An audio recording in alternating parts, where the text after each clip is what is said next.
What's good, everyone?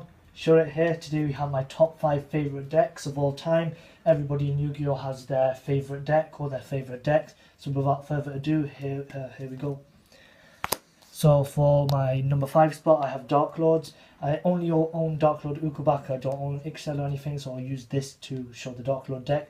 But I really like the Dark Lord decks because it has amazing playstyle. I like how good Ixel is. If Ixel is of a card, you'd discard Ixel in another Dark Lord card, and then you get to draw 2 cards easily. The deck has loads of draw power with cards like Trading, Allure of Darkness, Pot of Desires, and obviously Ixel.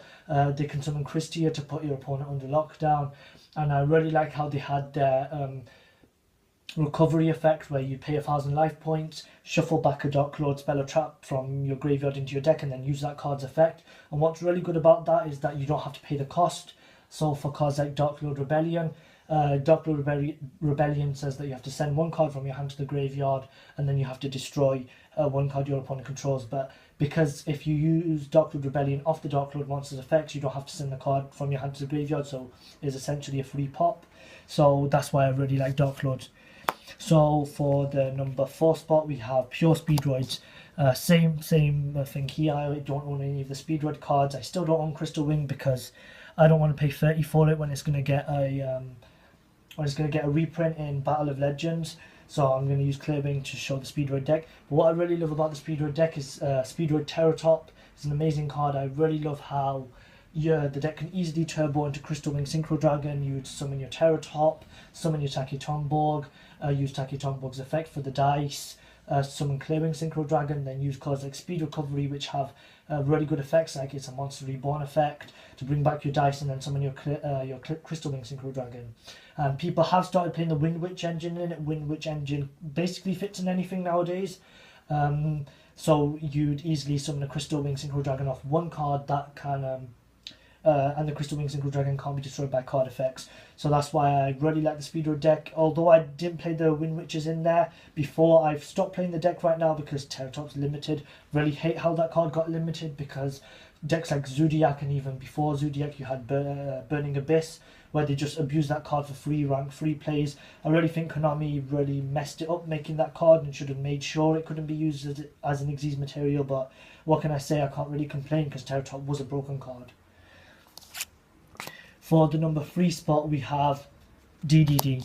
Another complaint for Konami is that they postpone the structure deck and that they power creep the deck 3 weeks after release, which is really annoying because everybody thought DDD were going to be an amazing deck until they replaced the deck with the Rise of the True Dragon structure deck to promote the Blue Eyes stuff. But I still love the DDD deck because you can do so many things with it. You can fusion, synchro, Xyz, and pendulum with it if you want. I really like how they could go into big boss monsters like Kali Yuga and Wave Oblivion. And you could even put negations on board with Crystal Wing because the deck had amazing graveyard recovery, bringing back Lamia from 3-4 different monsters, making loads of synchro plays. And another thing is I really like the Akabareji character from Arc 5. I thought he was an amazing character. His deck was really good. He piloted the deck very well. So that's why I really like the DDD deck. Oh, and another reason why I like this deck is because they're based off real life things. So you have cards like Triple D Oracle King Dark, who's based off Joan of the Arc, cards like Flame King Genghis based off Genghis Khan, Gus King Alexander based off Alexander the Great, and even the main deck monsters like the Savant Thomas, Savant Kepler, and Savant Newton. All 3 of them are famous scientists, so that's why I really like the deck, because it's based off real life things. And then for the number 2 spot, we have the original Blue Eyes White Dragon. Blue Eyes White Dragon deck is so amazing. I was really happy when it got new support. Alternative Dragon boosts the deck so much. The new Fusion, Blue Eyes Ultimate Dragon Fusion is an amazing card to OTK. Chaos Max is an amazing card. Double Piercing plus not being able to be destroyed by battle or card effects is really, really strong. And this was actually my first proper deck that wasn't just a mishmash of cards. I used to play the Blue Eyes deck with 3 copies of Blue Eyes, all the Dragon Rulers, Maiden with Eyes of Blue, just a load of cards that related to dragons, and it was a pretty good deck, to be honest. I owned a lot of the number cards. I used to make rank 7s with the dragons and make rank 8s with the Blue Eyes. So that was a really fun deck to play, even though it wasn't really that competitive. And as you know from my previous video, I really think the Dragon Rulers couldn't come back, so I can play them as an engine. I would personally put them in Blue Eyes. I don't know if anybody else would. And somebody brought up a really good point on my Dragon Ruler video where Dark Matter Dragon would have to be banned, but I don't think Dark Matter Dragon has to be banned because dumping 3 dragons in the graveyard isn't as broken as cards like That Grass Looks Greener, and even cards like Brilliant Fusion, which is a pretty broken card, puts your Trick Clown in the graveyard, so it gives you double normal summon. So that's really a whole topic for a new video, so I'll go on to the number 1 spot. So it comes to no surprise that my favourite deck is Necros. And if we ever get to 1,000 subscribers, I'll probably do a giveaway for this copy of Shut because it's pretty much a symbol of my channel right now. It has the free me copy of Shut. But what I really liked about Necros is I really like the Kaleidoscope play where you use Kaleidoscope to send Herald of the Arclight to the graveyard and then you'd summon Unicorn getting a search. I thought that was an amazing play to combo off to easily get Trishula on board. Obviously Shut, love that card so much.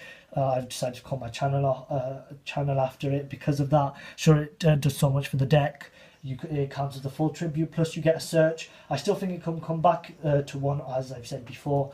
And another thing with the Necros deck is I really like how they took a concept like Gishkis, which weren't really that good, which were playable, and then they took the Ice Bio Dragons and all these famous Synchro Monsters, combined them together and made such a powerful and such a consistent deck. As I've said previously on my videos, Necros is probably the third best deck of all time. I personally think Necros are better than Spellbook. Some people say they're not, but I think Necros are. So really like the way Necros played. Necros were my first competitive deck. I used to play them a lot on Dueling Network.